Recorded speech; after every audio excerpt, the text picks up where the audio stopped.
తెలంగాణ ప్రజాపాలన దినోత్సవ వేడుకల సందర్భంగా రాష్ట్ర ప్రజలకు, పోరాట యోధులకు, ప్రజాప్రతినిధులకు, జిల్లా అధికారులకు, ప్రముఖులకు మంత్రి అడ్లూరి లక్ష్మణ్ కుమార్ శుభాకాంక్షలు తెలిపారు. అంతకుముందు జాతీయ జెండాను మంత్రి ఆవిష్కరించారు.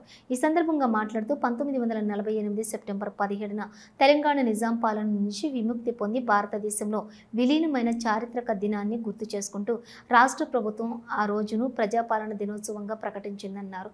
ఆనాటి పోరాట యోధుల త్యాగాలను స్మరించుకుంటూ తెలంగాణ ప్రజల ఆకాంక్షలను అనుగుణంగా రాష్ట్రం అభివృద్ధి పదంలో ముందుకు సాగుతోందన్నారు.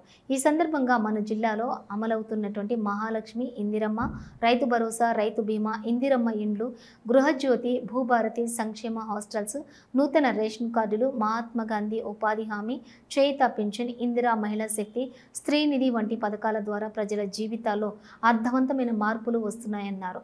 రాష్ట్రాన్ని అన్ని రంగాల్లో అభివృద్ధి బాటలో నడిపిస్తున్న ముఖ్యమంత్రి శ్రీ రేవంత్ రెడ్డికి, ప్రజా ప్రతినిధులకు, అధికార యంత్రాంగానికి, జిల్లా ప్రజలందరికీ మంత్రి అడ్లూరి లక్ష్మణ్ కుమార్ హృదయపూర్వక కృతజ్ఞతలు తెలిపారు.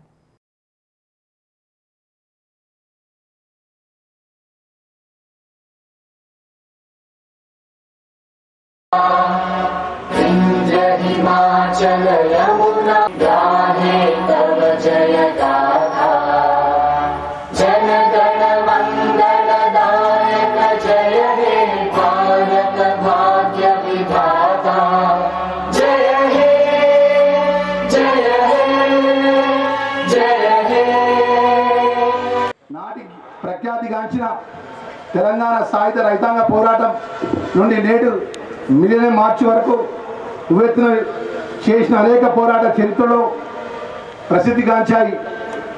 1950 రాష్ట్ర పునర్విభజన చట్టం ప్రకారం తెలంగాణ, ఆంధ్ర ప్రాంతాలకు కలిపి ఆంధ్రప్రదేశ్ రాష్ట్రాన్ని ఏర్పాటు చేశారు.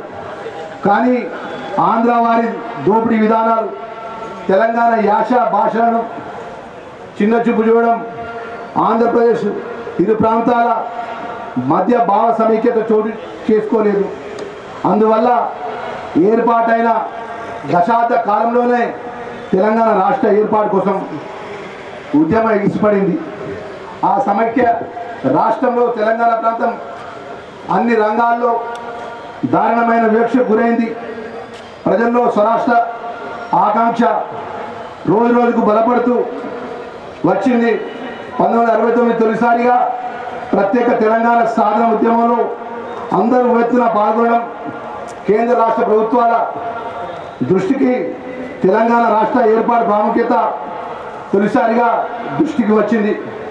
2000 సంవత్సరం నుంచి మరి తెలంగాణ పోరాటంలో కొత్త పుంతలు, మరింత సమర్థవంతంగా ప్రజల మధ్యలో ప్రత్యేక తెలంగాణ రాష్ట్ర ఉద్యమం వేగంగా వెళ్ళింది.